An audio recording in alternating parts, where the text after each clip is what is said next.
the reverse sweep. But of course, MPL Philippines Season 7 is under the supervision and regulation of the Games and Amusement Board. Pasok na tayo dito sa Land of Dawn for Game 2 of Mpl-Ph versus Bren Esports, kung saan lamang na ng isang laro ang Bren Esports. Yan, early game with the Jawhead. Syempre naman, bakit ka hindi manggugulo kung meron kang ejector sa labanan? So Bren Esports, kuha pa rin nila yung purple buff. Oh, look at this, grid.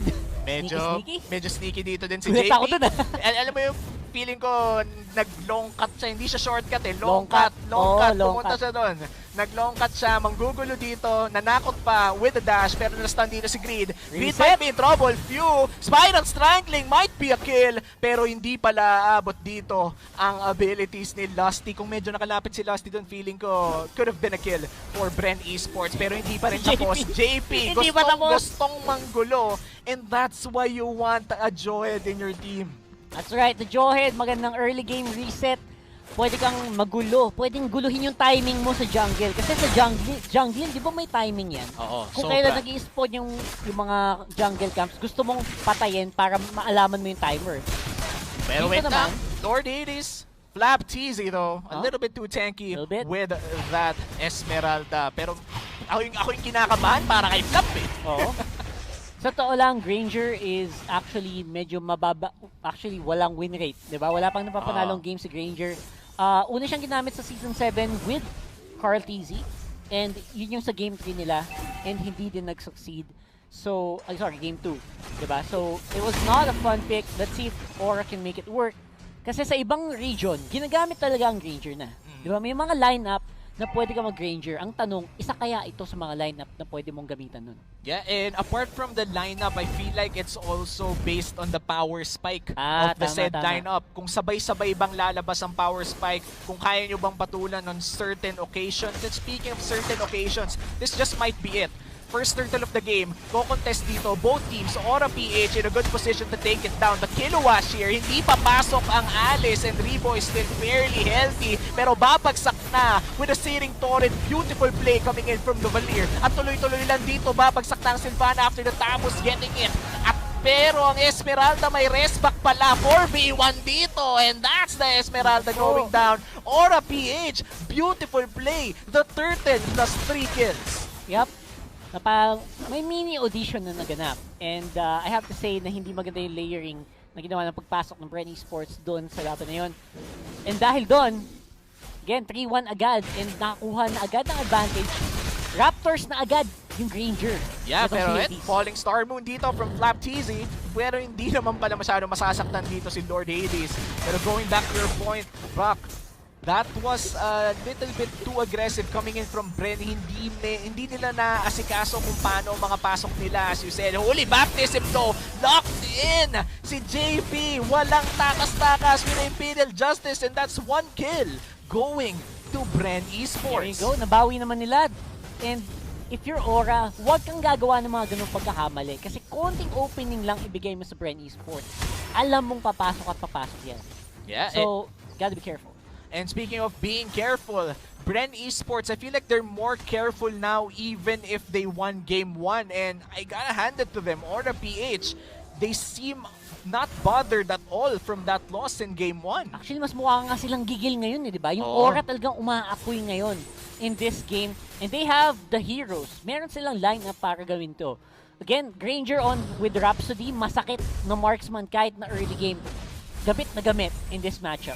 Yeah, pero tignan natin dito, Grid, a little bit slowed down coming in from Lusty, pero saktong bato lang pala yun. JP with a good save, pero na-burn ang Vengeance Flame. Few, hindi tatama ang Cometic Lance. That could have been a kill if tumama yung stun na yun. Again, also, you have to be aware, yung timing ng Imperial Justice, is it active right now? Check nila ngayon Turtle, it's gonna be a big one dito. Yeah, Turtle already half HP, pero that's the ejector being burned already, pero masisecure ng Aura ang Turtle at may double kill pa para kay Granger. Nagkakaubusan na members ng Bren Esports dito. Mpl-Ph medyo makunat, pero patulan, ipapato pabalik. That's the tower time. Mpl-Ph still alive, but that's the Turtle. Plus 3 kills once again for Mpl-Ph. Beautiful placement nung Rhapsody at lang Death Sonata nitong si Lord Hades. From downtown, nakatakas na eh. Nahabol pa nung bala. And again, that's why you pick the Granger. And nakuha niya yung early game timing na gusto niya. Mahirap nang pigilan to. Yeah, and for Mlbb, this is the game that they want out of this Granger. As you said, there's a 2v1 na medyo brief na dito. Grabe yung damage na nagkakala ito kay Granger. One shot na lang. Flap Daisy gone! Underneath the turret, you did not respect Mlbb and you paid the price for it. Again, Rhapsody lang. Sapat na. Ganong kasakit yung Granger na to. Lalo ngayon with the early Raptors machete. Kasi tagos-tagos yung physical damage penetration ngayon ng Granger na to. So, aside from that, also maganda yung ginagawang pag-ikot nila Kiluash at Great right on time. Hindi sila full commit. Saktong dalaw lang. Saktong dalaw lang at kung anong kailangan, ayun lang ang ginagawa. Nakita natin doon, inuna nila yung Torre before they went down to burst the Esmeralda. Gulat na gulat ang papa mo Flap PZ doon.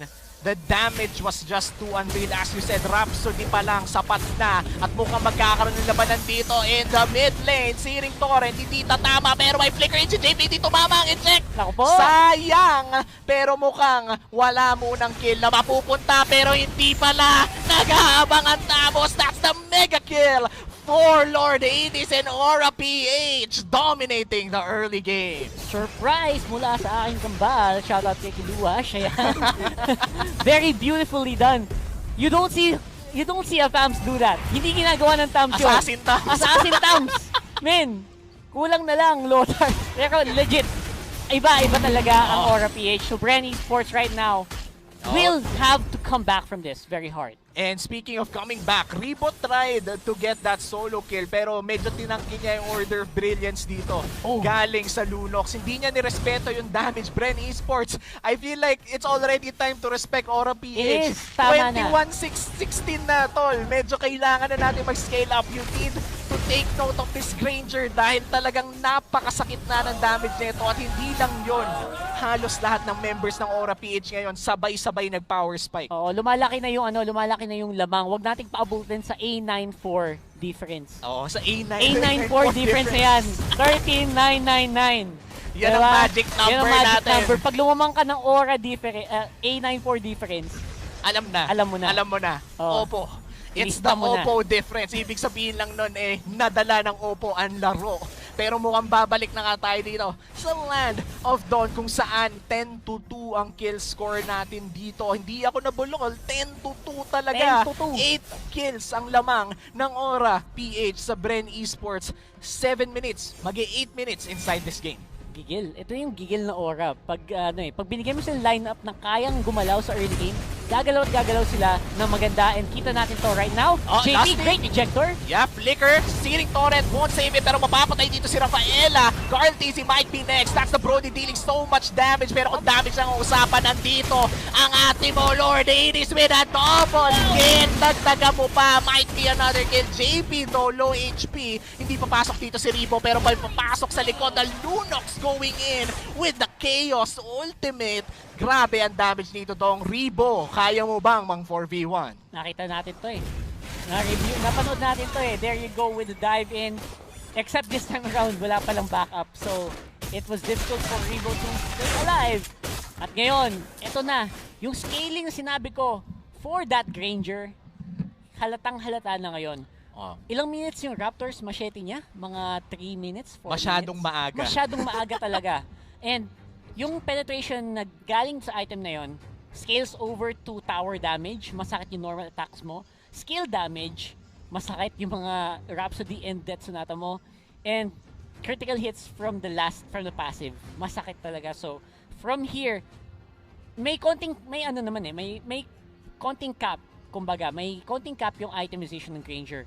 Kailangan mahanap ng Bren Esports yung abilidad para mapigilan o mapabagal itong larong to. Kasi pag kagat sila ng kagat sa laban na gusto ng Aura, dun sila malugi. Yeah, and they are playing to the tempo of Mlbb right now. And speaking of tempo, dito natin makikita ang sakit ng Rhapsody ng Granger natin. We talked about the Granger danger and this is it. The damage is real coming in from the Granger and Lord Hades seems to be in a different form from himself from game 1. Medyo malayo, ang laki ng gap. And again, maybe it's because of the heroes talaga, no? Yung ibibigay mo sa kanilang heroes is yung mag-utilize sa prowess talaga, sa skill cap na meron itong si Lord Hades. Hindi natin nakita no game 1, pero right now on game 2, damang-dama mo, and the rest of the team can actually keep up. JP, ang galing din talaga niya mag-support at this point. Unbelievable din yung control na pinapakita ni Greed. So the rest of Aura is just holding, is just steady. Hindi sila masyado maasim. They're not overcommitting, and they're choosing their fights carefully. Yun ang tama nilang gawin. Yeah, and I have to agree. Yung positioning din nila ay napakaganda. Let's look at the KDAs of Mpl-Ph right now. 705 for Lord Hades. Wala ring deaths kay Benny Cutie. And for JP and the gang, tiging isang deaths lang. Ibig sabihin, well spread out din. Kumbaga napipitas lang dahil sa trade kill, pero hindi namamatay ng walang rason.